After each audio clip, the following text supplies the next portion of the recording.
मसूरी को पहाड़ों की रानी माना जाता है। मसूरी की तलहटी में बसी नगरी दून घाटी वर्तमान में उत्तराखंड की राजधानी है। मसूरी से उतरते हुए देहरादून की पहली कॉलोनी रायपुर के नाम से जानी जाती है।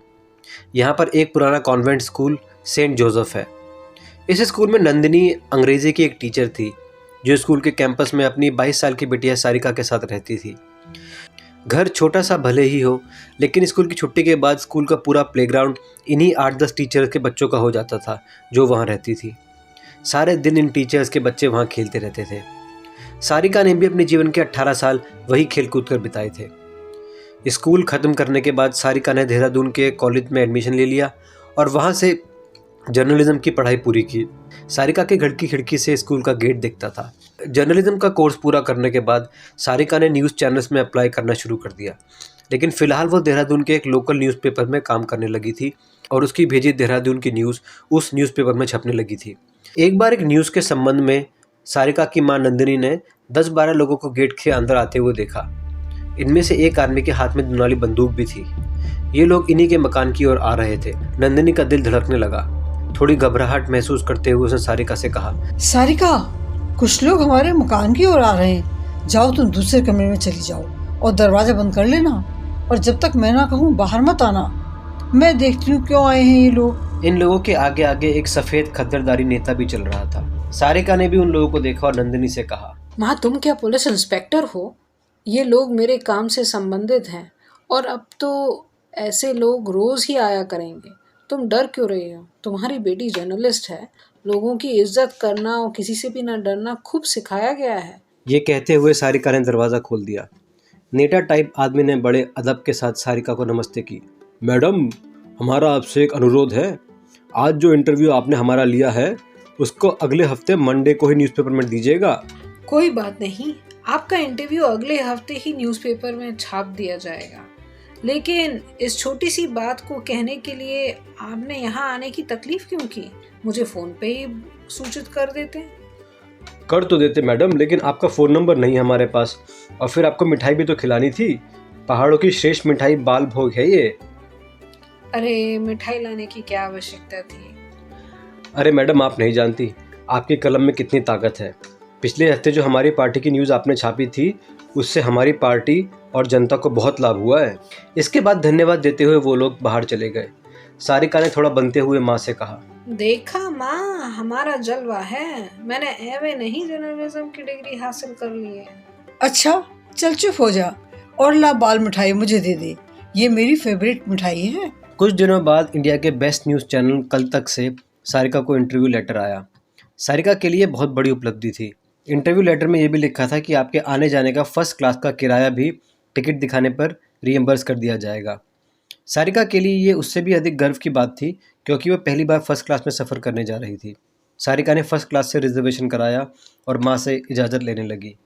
सारिका बेटा, मेरा तो दिल बैठा जाता है। कैसे अकेली तू राजधानी दिल्ली में जाकर इंटरव्यू अटेंड करेगी? आज तक तो तू जहाँ गई है मेरे साथ ही गई है। माँ, मैं कब तक तेरा पल्लू पकड़ कर चलती रहूँगी? मुझे अकेले ही अपनी राह ढूंढनी पड़ेगी। मंजिल जो अब दूर नहीं लगती है वहाँ पहुँचना होगा, और मैं अकेले कहाँ जा रही हूँ? तुम्हारा प्यार और आशीर्वाद है ना मेरे साथ।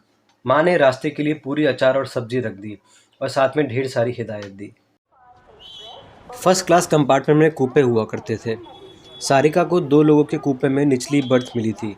फर्स्ट क्लास में सफ़र करने का उसका यह पहला चांस था, इसलिए थोड़ी घबराहट स्वाभाविक थी। दूसरा आदमी कूपे में आया। उसे देखकर निश्चित ही सारिका की घबराहट बहुत बढ़ गई। ये एक बहुत ही रौबदार सा व्यक्ति था। उसके काफ़ी बाल सफ़ेद हो गए थे, मूँछें ऊपर को तनी हुई थी और उसकी उम्र 50-55 के दरमियान होगी। उस व्यक्ति ने शिष्टता से सारिका से पूछा, क्या मैं यहाँ बैठ सकता हूँ? मना करने का सवाल ही कहाँ था। जी, बैठिए।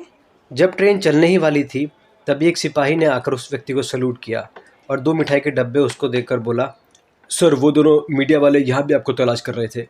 मुझे देख लिया तो पूछने लगे, सर कहाँ हैं? उस व्यक्ति ने घबराते हुए कहा, अरे, तुमने उन्हें यहाँ का पता तो नहीं दे दिया? अगर आ गए तो ज़िंदगी को जहन्नुम बना देंगे। मुझे तो मीडिया वाले दुश्मन जैसे लगते हैं। नहीं सर, मैंने उन्हें दूसरी तरफ का इशारा कर दिया है। सारी गाड़ी में आपको ढूंढते फिरेंगे। ठीक किया तुमने। कल मैं इसी गाड़ी से लौटूंगा, गाड़ी भेज देना। ठीक है सर। ये कहकर सिपाही चला गया। सारिका ने मनी मन सोचा कि ये व्यक्ति पुलिस अधिकारी है, जिससे उसे वैसे ही डर लगता है। सारिका को भी कल इसी गाड़ी से लौटना था, तो क्या ये आते समय भी मेरे साथ ही आएंगे? कितनी खुशी थी उसे कि वो फर्स्ट क्लास में पहली बार सफ़र करेगी, लेकिन इतने खतरनाक हमसफ़र की उसने कल्पना नहीं की थी। डरते हुए उसने उस व्यक्ति से पूछा, आप पुलिस ऑफिसर हैं? जी हाँ, मैं पुलिस अधिकारी हूँ, सेंट्रल जेल देहरादून का जेलर शेर सिंह। उसने मूंछों को ताप देते हुए कहा। थोड़ी देर बाद शेर सिंह ने सारिका से कहा, तुम में मैनर्स नहीं है? मैंने अपना परिचय दिया, तुम नहीं दोगी? जी मैं सारिका, आपकी दुश्मन। क्या मतलब? आप मेरी दुश्मन कैसे हैं? सर, मैं एक मीडिया पर्सन हूँ। अच्छा, इसलिए आप मेरी दुश्मन हो गई। अरे भाई, सारे मीडिया वाले हमारे दुश्मन थोड़ी हैं, कुछ एक अच्छे भी होते हैं, और शायद तुम अच्छे वालों में से एक हो। दरअसल जब मीडिया वाले पीछे पड़ जाते हैं, माइक को मुंह में घुसाने लगते हैं, और जब उनसे पीछा छुड़ाना भारी पड़ जाता है, तब वो मुझे दुश्मन लगते हैं। सारिका चुपचाप डरी सहमी सी बैठी रही। उसे नहीं लग रहा था कि उसकी पहली फर्स्ट क्लास की यात्रा इतनी नीरस हो जाएगी। चुप्पी को तोड़ते हुए शेर सिंह ने कहा, ये क्या सारिका, तुम्हारी उम्र के बच्चे तो मोबाइल से खेलते हैं, पॉप गाने सुनते हैं, मस्ती करते हैं, और एक तुम हो जो 72 साल की बुढ़िया बनी बैठी हो। अरे हमें भी अपना मित्र समझो, हमसे दोस्ती कर लो। चलो, दोस्ती ना सही, हमारे तुम्हारे बीच पिता पुत्री का नाता तो बन ही सकता है। ये देखो, मेरी बेटी शिवांगी की तस्वीर 26 वर्ष की है। तुम तो शायद उससे छोटी ही होगी। फिर शेर सिंह ने अपना हाथ बढ़ाते हुए कहा, बताओ क्या बनना पसंद है, बेटी या दोस्त? शेर सिंह की बातें सुनकर सारिका काफ़ी हद तक अपने आप को नॉर्मल कर चुकी थी। उसने शेर सिंह से हाथ मिलाते हुए कहा, जी मैं शिवांगी बनना पसंद करूंगी। ये हुई ना बात। चलो अब मोबाइल पर कोई गाना लगाओ। जी, किसका गाना सुनेंगे आप? किशोर कुमार, मोहम्मद रफ़ी या अरिजीत सिंह का? अरे ये भी कोई गायक है, गाना ही लगाना है तो केएल सहगल, मन्ना डे, इनका लगाओ। इन दोनों के नाम सुनकर सारिका उदास सी हो गई। शेर सिंह ने हंसते हुए कहा, लगा मत देना, मजाक कर रहा था। मैं भी आजकल के यंग गायकों का फैन हूँ। अंकल, मेरी तो जान ही निकल गई थी।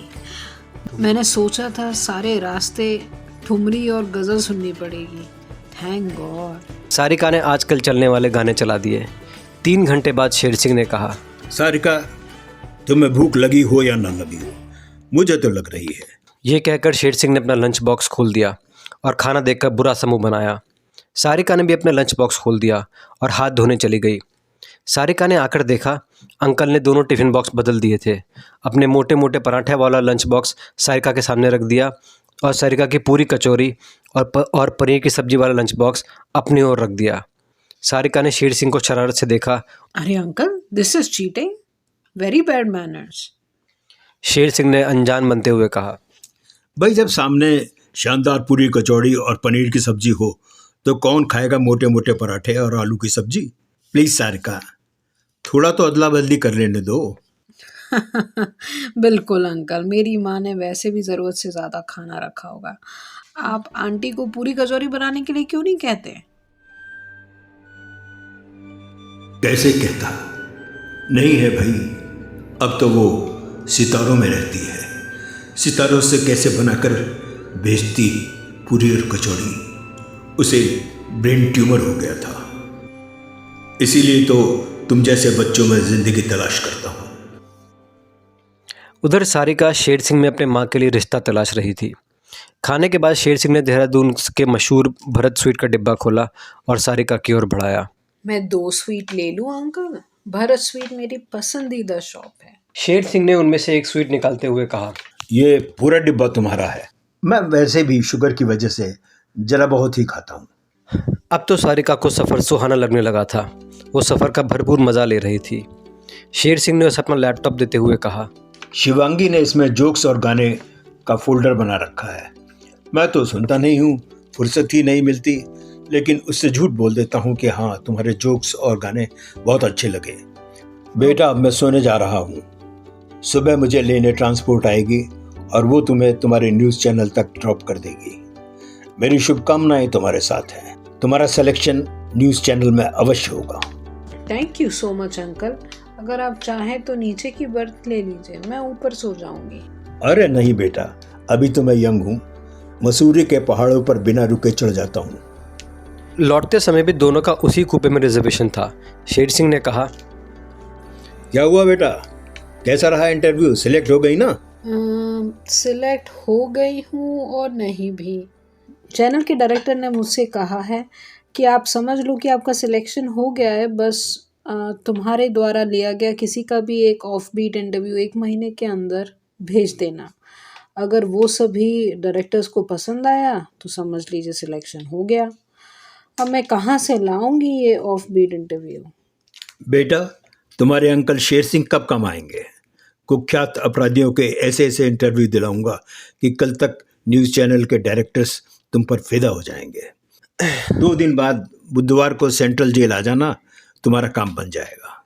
लेकिन सर, मुझे तो अपराधियों से बहुत डर लगता है, मैं नहीं ले पाऊंगी किसी का भी इंटरव्यू। अरे कैसी बातें कर रही हो, तुम्हारे साथ मेरे स्टाफ के लोग होंगे, डरने की क्या बात है? अच्छा अंकल, एक बात बताइए, माधुरी मैम की डेथ कैसे हुई थी? आश्चर्यचकित होते हुए शेर सिंह ने पूछा। तुम मेरी वाइफ का नाम कैसे जानती हो?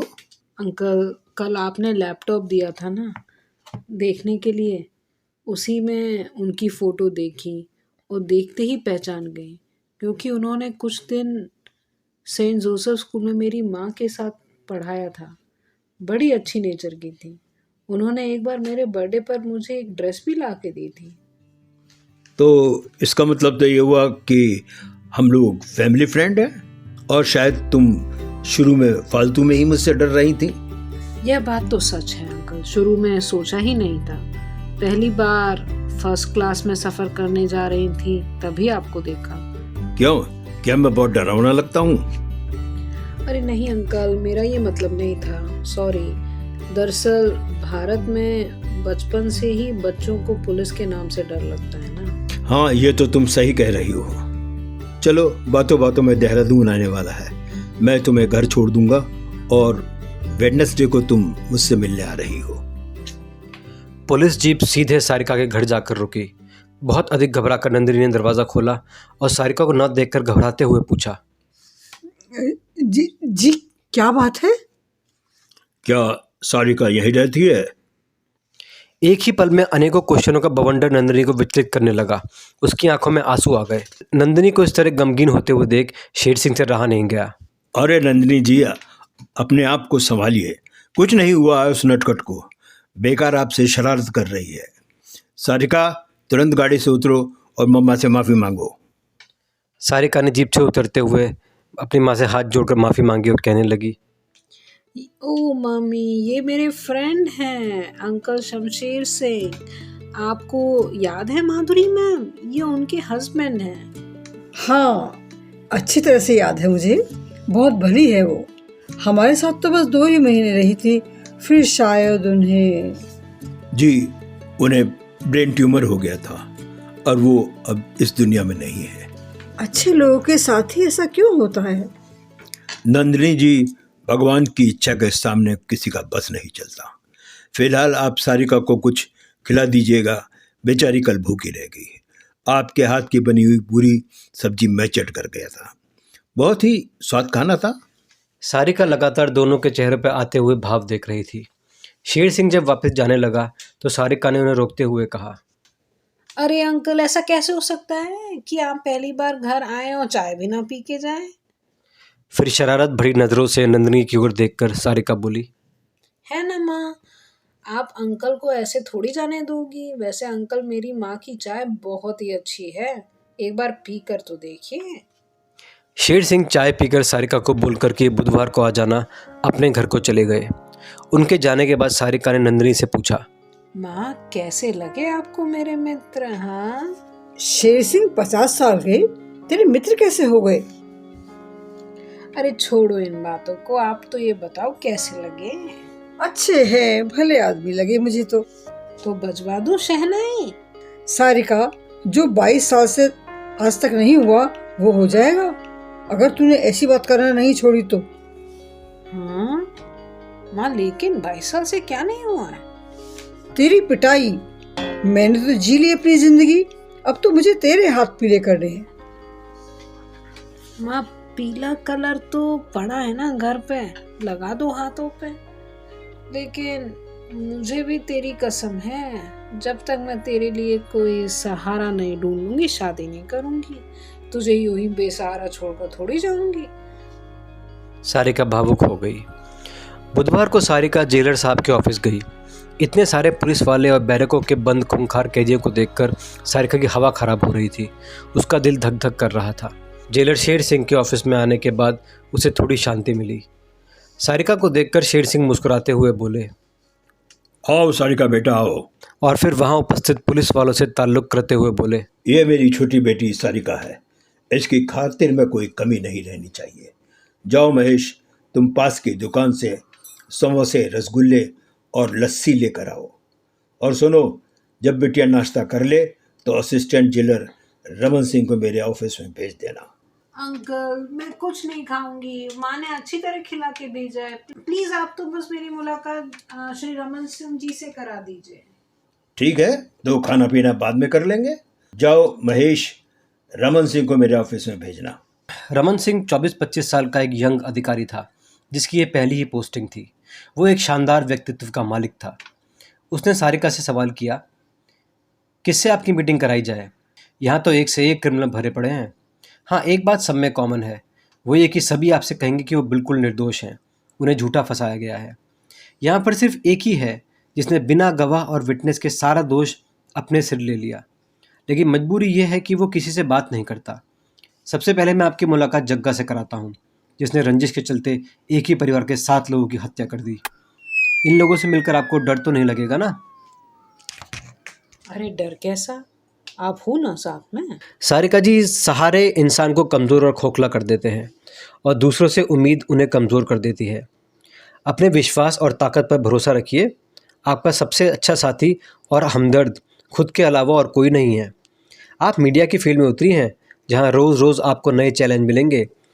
जर्नलिस्ट से तो वैसे भी लोग बहुत डरते हैं, न जाने क्या छाप देगी, क्या बोलेगी चैनल पर हमारे खिलाफ। इसलिए निडर होकर कैदियों से इंटरव्यू कीजिए। ऑफ कोर्स मैं तो आपके साथ ही रहूँगा, मेरी ड्यूटी जो लगाई है सर ने। ओह थैंक्स। वैसे आप डायलॉग अच्छा बोल लेते हैं। हाँ, ये डायलॉग नहीं था। कैदियों से ये मेरा शुरुआती डर है, जो अभी तक जहन में समाया हुआ है। शुरू में तो खतरनाक कैदियों को देखकर मेरी रूह कांप जाती थी, लेकिन धीरे धीरे नॉर्मल होता जा रहा हूँ। वैसे आपसे एक रिक्वेस्ट है, ये सब किसी से कहिएगा नहीं तो नौकरी से हाथ धोना पड़ सकता है।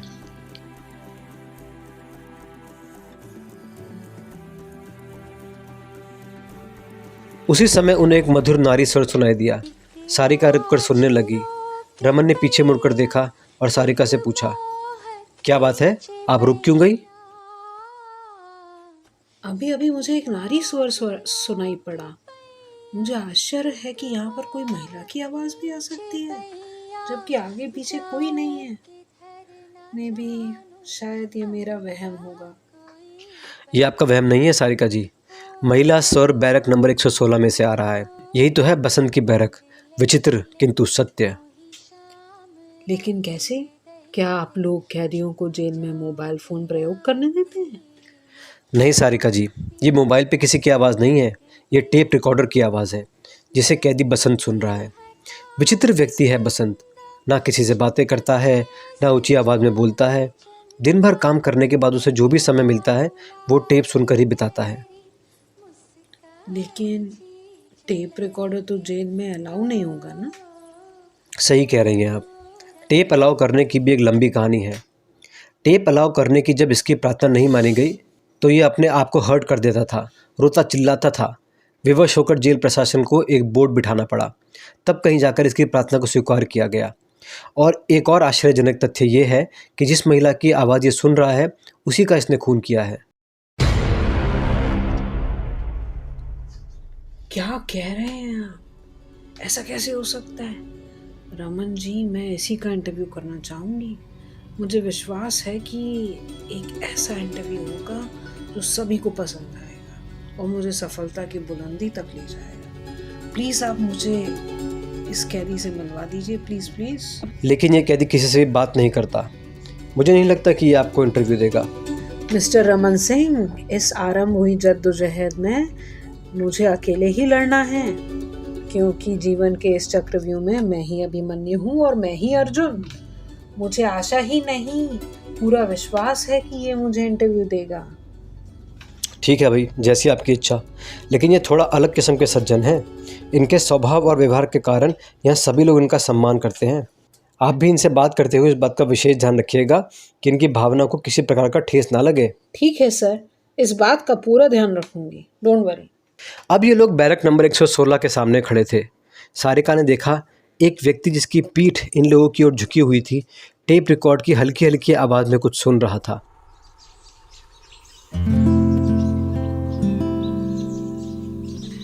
मैं कवि न था, कवि बना दिया तुमने।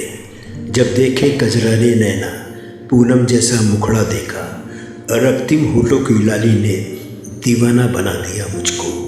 कर काँप गए चल दिया आप, जो लिखी बनी कविता सारी। कविता ना मुझे सुहाती थी, कवियों से मुझको नफरत थी। दिन रात सोचते रह के ये व्यर्थ समय को गंवाते हैं। एक शाम धारणा बदल गई, मेरे ख्याल हुए सब परिवर्तित। वो सौंधी शाम निमंत्रण की, वो शाम अनोखी उपवन की। एक प्रेम का द्वीप सुशोभित कर मेरे दुखित हृदय की पीड़ा हर मुझे सुंदर सा उपहार दिया, मेरे जीवन को नया आयाम दिया।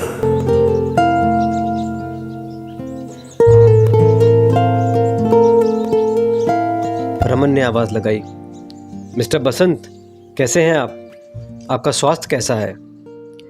कैदी बसंत ने मुड़कर इन लोगों की ओर देखा और गर्दन हिलाकर बताया कि वो ठीक है। बसंत की उम्र 50 से 55 के दरमियान होगी, लेकिन वो अपनी उम्र से 10-15 साल बड़ा प्रतीत हो रहा था। उसके बालों में सफ़ेदी आ गई थी और दाढ़ी काफ़ी बड़ी हुई थी। चेहरे पर झुर्रियाँ दिखाई दे रही थीं। हाँ तो मिस्टर बसंत, आपको कोई चीज़ चाहिए? बसंत ने ना में सर हिला दिया। रमन ने पुनः पूछा, आपकी बनियान जगह जगह से फटी हुई है, टॉवल भी बेकार हो गया है, क्या मैं बाज़ार से सामान मंगवा दूं? बसंत ने इस बार भी ना में सर हिलाया। रमन ने फिर पूछा, वैसे मिस्टर बसंत, ये मिस सारिका हैं, आपसे कुछ बातें करना चाहती हैं, क्या आप इनसे बात करेंगे? पहली बार चुप्पी तोड़ते हुए बसंत ने कहा, नहीं, मुझे किसी से कोई बात नहीं करनी। बसंत के चेहरे पर उदासी छाई हुई थी। ऐसा लग रहा था जैसे उसकी सारी तमन्ना खत्म हो चुकी है और उसके अंदर जीने की कोई चाहत ही नहीं बची। कोई बात नहीं, आप आराम कीजिए, ये कल फिर आ जाएगी, हल्के से बसंत ने कहा। नहीं, इसकी कोई आवश्यकता नहीं है। रमन और सारिका लौटकर जेलर शेर सिंह के ऑफिस में आ गए। लंच टाइम हो गया था। शेर सिंह ने खाना खाने के लिए लंच बॉक्स खोला ही था। उन्होंने कहा, वाह, बड़े अच्छे समय पर आए हो तुम लोग, थोड़ा भोजन कर लो और रमन, सारिका के लिए कुछ अच्छा सा जो बिटिया को पसंद हो मंगवा दो। क्यों सर, ये भी हमारे साथ कुछ खा लेंगी? नहीं रमन, ये यहाँ का खाना नहीं खाएंगी। इनकी मम्मी बहुत अच्छा खाना बनाती हैं, हमारा खाना इनके गले से नीचे नहीं उतरेगा। अरे ऐसा क्यों कह रहे हैं दोस्त अंकल? शायद उस दिन आपको कुछ ज़्यादा ही भूख लग रही होगी, इसलिए माँ के हाथ का खाना आपको अच्छा लगा। माँ तो घी, तेल और मसाला भी बहुत कम डालती हैं। बेटा, यही तो खास बात है, जो स्वाद सादे खाने में है वो इस खाने में कहाँ।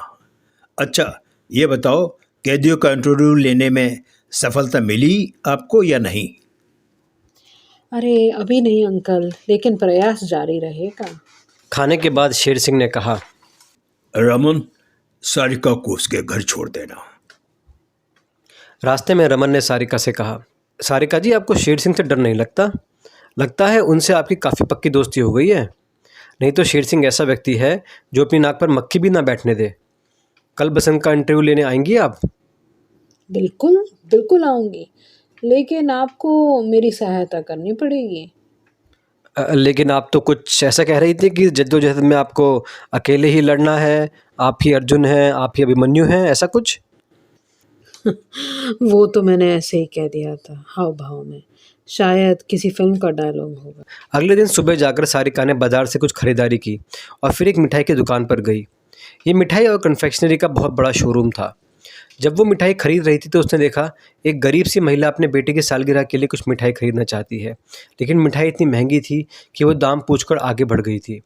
उसका 7 साल का बेटा जिसकी सालगिरह थी वो भी उसके साथ था। बेटा एक केक को देखकर माँ से कहने लगा, माँ ये केक खरीद लो, आज तक कभी भी आपने मेरे बर्थडे पे केक नहीं खरीदा, हर बार कहती हो कि अगली बर्थडे पे लोगी। माँ ने बच्चे को प्यार करते हुए कहा, बेटा, मैं घर से इतने पैसे लेकर आई ही नहीं हूँ। तेरी अगली सालगिरह में बड़ी धूमधाम से मनाऊंगी। उस पर केक ही नहीं और ढेर सारी चीज़ खरीदूंगी।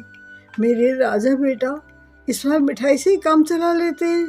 बेटा जिद करने लगा कि नहीं माँ, इस बार तो केक खरीद दो, नहीं तो मैं सालगिरह नहीं मनाऊंगा। मैं अपनी गुल्लक भी साथ लाया हूँ, इसमें से पैसे निकाल लो, पर एक बार तो मुझे केक का स्वाद चख लेने दो। माँ की बेबसी और बच्चे की ज़िद देखकर सारिका का दिल भर आया। वो शॉप के मैनेजर के पास गई और उसे अपनी मिठाई के साथ साथ केक के पैसे देते हुए धीरे से कुछ कहा। मैनेजर उस केक को पैक कराकर उस महिला को देते हुए बोले, हैप्पी बर्थडे बेटा। महिला ने कहा, सर इतने पैसे नहीं हैं मेरे पास, मैं ये केक नहीं खरीद सकती। मैनेजर ने कहा, इस केक के पैसे हमें मिल गए हैं, शायद आपके बेबस मन की पुकार भगवान ने सुन ली।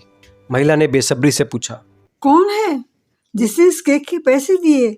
कम से कम मुझे उसका शुक्रिया तो अदा कर लेने दीजिए। ऐसे लोग किसी परिचय के मोहताज नहीं होते, उन्होंने मना किया है, इसलिए हम आपको उनकी पहचान नहीं बता सकते।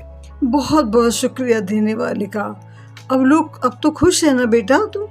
माँ और बेटे की खुशियाँ देखकर सारिका की आंखें भर आईं। वो रुमाल से अपनी आंखें पोंछते हुए बाहर निकली तो किसी से टकरा गई। जिससे टकराई थी उसने कहा, वाह वाह, नेकी कर दरिया में डाल। मुझे तो मालूम ही नहीं था कि सुंदरता के साथ साथ आप एक दयालु दिल भी रखती हैं। ये और कोई नहीं, डिप्टी जेलर रमन था। सारिका ने कहा, अरे क्या आप मेरी जासूसी कर रहे हैं? अरे नहीं भाई, मैं भी मार्केट कुछ खरीदारी करने आया था। यहाँ देखा आप टॉवल, बनियान, मिठाई न जाने क्या क्या खरीद रही हैं। किसके लिए खरीद रही हैं ये सब? जी फिलहाल तो मेरा ध्यान ऑपरेशन बसंत में लगा हुआ है, उन्हीं के लिए खरीदा है ये सब। आपकी लगन देखकर लग रहा है कि आपको सफलता अवश्य मिलेगी। आप कहाँ जाएंगी, आप घर या जेल? फिलहाल तो कोई ऑटो पकड़कर घर ही जाऊंगी, फिर माँ को बताकर जेल आ जाऊंगी। चलिए तो चलिए मेरे साथ कार में, आपके ऑटो के पैसे बचवा देता हूँ। मैं भी आपकी माँ से मिल लूँगा, फिर वहाँ से जेल चलेंगे। वैसे क्या आप भी जेल में रहते हैं? नहीं, जेल जाए मेरे दुश्मन। मैं तो जेल के पास सरकारी आवास में रहता हूँ। मैं अब बस 1 महीने ही देहरादून में हूँ, फिर दिल्ली चला जाऊँगा। वहाँ सिविल सर्विसेज का इंटरव्यू देना है। क्या आप अपने जॉब से संतुष्ट नहीं हैं? नहीं, ऐसा नहीं है, लेकिन सपने देखना तो नहीं छोड़ना चाहिए। सपने देखकर ही तो हम उसके आसपास कहीं पहुँच पाते हैं। आप मेहनत कर रहे हैं तो अवश्य ही आपकी मंजिल को प्राप्त होंगे। आप जैसे भले दिल वालों की अगर दुआएं मेरे साथ रहीं तो अवश्य सफलता मिलेगी। खैर, अपनी तो कोशिश जारी है। देखिए कॉम्पिटिटिव एग्जाम से कितनी बुक्स मैं खरीद कर लाया हूँ। अरे आप पढ़ते भी हैं, मगर समय कम मिलता है, रात में या सुबह? देखिए भाई, मैं सुबह 4 बजे उठ जाता हूँ, नींबू पानी पीकर जॉगिंग करने और घूमने चला जाता हूँ। 1 घंटे बाद लगभग गोल्फ खेलता हूँ, फिर उसके बाद घर आकर 11 बजे तक पढ़ता हूँ। 11 बजे के लगभग ऑफिस आ जाता हूँ। वैसे आपका कार्यक्रम क्या रहता है? जी मैं हर दशा में 8-9 बजे तक ही सो के उठ जाती हूँ। बस आगे मत बताइएगा, मैं समझ गया कि आप दोपहर में उठने के बाद क्या करती होंगी। अब 1 महीना आपको मेरे रूटीन पर चलना होगा। कल सुबह 5 बजे मैं आपके घर आ रहा हूँ, वहाँ से हम लोग जॉगिंग करने और घूमने चलेंगे। अरे मत आइए, आपको बेरंग लौटना पड़ेगा। वो तो देखा जाएगा। कुछ देर बाद सारिका की माँ से मिलने के बाद रमन सारिका को जेल ले आया। जेल आकर रमन ने कहा, चलिए सीधा बसंत जी की बैरक में चलते हैं। अभी समय है 10 बजे, सारे कैदी श्रम करने फील्ड में चले जाते हैं। आज तो शेर सिंह भी नहीं है, इसलिए जेल का सारा चार्ज मेरे पास रहेगा। बसंत की बैरक के सामने आकर रमन ने आवाज़ लगाई, बसंत जी आप तैयार हो गए हैं ना? अभी थोड़ा समय है, सारिका जी से बात कर लीजिए। सर चले जाइए यहाँ से, मुझे किसी से कोई बात नहीं करनी, मुझे कोई इंटरव्यू नहीं देना, मुझे मेरे हाल पर छोड़ दीजिए। बसंत जी क्यों नाराज हैं आप मुझसे? क्या मेरी जगह अगर आपकी बेटी होती तो आप ऐसा ही रूखा व्यवहार करते? ठीक है, बात नहीं करना है तो मत कीजिए। आपके लिए बाजार से कुछ खरीदा है, ये तो ले लीजिए। पहली बार बसंत ने नज़रें उठाकर सारिका को देखा। न जाने क्या सम्मोहन था सारिका के चेहरे पे। बसंत उसे देखता ही रह गया, अपनी नजरें हटा नहीं सका और कहा, तुम सारिका हो, बहुत जानी पहचानी सी लगती हो। सामान को यहाँ रख दो और जेलर साहब से मेरे अकाउंट से पैसे ले लेना। मैं किसी की दया पर आश्रित रहना नहीं चाहता। मैं नहीं जानता कि क्यों, मेरे दिल की आवाज़ है। मैं तुम्हें अपनी कहानी सुनाऊंगा, पर आज नहीं। आज मुझे काम पर जाना है, किसी और दिन। Thank you. ठीक है बसंत जी, मैं जिद नहीं करूँगी। जब आपका मन करे तब जेलर साहब को बता दीजिएगा, वो मुझे बुला लेंगे। आगे चल के सारिका ने रमन से कहा, देखा, तैयार हो गए ना बसंत जी। तुमने कहा ही इतनी मीठी जुबान में कि बसंत तो क्या, किसी से भी ऐसे बोलती तो वो अपने सारे राज उगल देता। शेर सिंह भी तुम्हारे दीवाने हैं, तुम्हारी बहुत प्रशंसा करते हैं। मुझे तो तुम्हारे चेहरे या व्यक्तित्व में कोई खास बात नज़र नहीं आती। न जाने ये मिडिल एज लोग आप में ऐसा क्या देख लेते हैं। वो शेर सिंह जो अपनी नाक पर मक्खी भी नहीं बैठने देता, वहीं बसंत जिसने न जाने कितने पत्रकारों को बिना इंटरव्यू दिए टरका दिया, तो मैं अपना इंटरव्यू देने के लिए तैयार है। मैं नहीं जानती सर, हो सकता है आपकी आई साइट वीक हो और आप मुझ में वो क्वालिटीज़ देख ही नहीं पा रहे हो जो औरों को दिखाई दे जाती हैं। भाई आई साइट तो 6x6 है। अच्छा ये बताइए, अब आप घर जाना चाहेंगी या मेरे साथ जेल भ्रमण करना चाहेंगी? चलिए, आपके साथ जेल देख लेते हैं, एक नया ही अनुभव हो जाएगा। दोनों काफ़ी देर तक जेल घूमते रहे। ये एक विशाल जेल थी। फील्ड में 1000 के लगभग कैदी अलग अलग तरीकों के कामों में लगे हुए थे। मैं तो सोचती थी कि कैदी 24 घंटे जेल में बंद रहते हैं, आज पता चला कि उनसे क्या क्या काम किया जाता है। 1 बजे के लगभग कैदियों का लंच टाइम हो गया और सारे कैदी झुंड बनाकर मेस एरिया में चले गए। रमन ने कहा, आइए देख लेते हैं इनके भोजन की व्यवस्था। रमन इस बात से बेखबर था कि कुछ कैदियों ने जेल प्रशासन के विरुद्ध एक साजिश रच रखी थी, और क्योंकि आज शेर सिंह नहीं थे जिससे कि सभी कैदी खौफ खाते थे, उन्होंने उपयुक्त समय देखा कि अपनी साजिश को असली जामा पहनाया जाए। खाना छोड़कर 5-6 कैदी अपने स्थान से उठे और रमन के सामने जाकर खड़े हो गए। रमन को मालूम नहीं था कि वो लोग उस पर अचानक अटैक कर देंगे। उनमें से एक कैदी जग्गा ने रमन को धमकाते हुए कहा, अबे साले, क्या खिला रहे हो तुम हमें? ये कंकड़ पत्थर? जो पैसा सरकार से तुम्हें मिलता है खाने पीने के देने के लिए हम लोगों को, वो तो तुम लोग डकार जाते हो और हमें ये उल्टा सीधा खाना खिला रहे हो। इससे पहले कि रमन सतर्क हो पाता, उन लोगों ने रमन को चारों ओर से जकड़ लिया। अचानक की स्थिति बहुत ख़राब हो गई। वो लोग रमन के साथ क्या सलूक करते क्या नहीं, कहा नहीं जा सकता था। अचानक सारिका ने देखा रमन के होस्टर से रिवॉल्वर बाहर निकल आई थी। उसने झट से रिवॉल्वर अपने हाथ में ले ली और एक हवाई फायर किया और कैदियों की ओर रिवॉल्वर तांग दी। जो जहाँ था वहीं रुक गया। इतने में ड्यूटी पर लगे सिपाही वहाँ आ गए और उन्होंने स्थिति को नियंत्रण में ले लिया। रमन सिपाहियों को आवश्यक निर्देश देकर सारिका को लेकर ऑफिस की ओर आने लगे। रास्ते में उसने कहा, सारिका तुम नहीं जानती आज तुमने क्या किया है। तुमने न सिर्फ मेरी जान बचाई, अभी तो ये भी सिद्ध कर दिया कि तुम एक दयालु ही नहीं बल्कि बहुत बहादुर भी हो। आज मैं तुम्हारा फ़ैन बन गया हूँ। तुम में तो वो सब कुछ है जिसकी कोई कल्पना कर सकता है।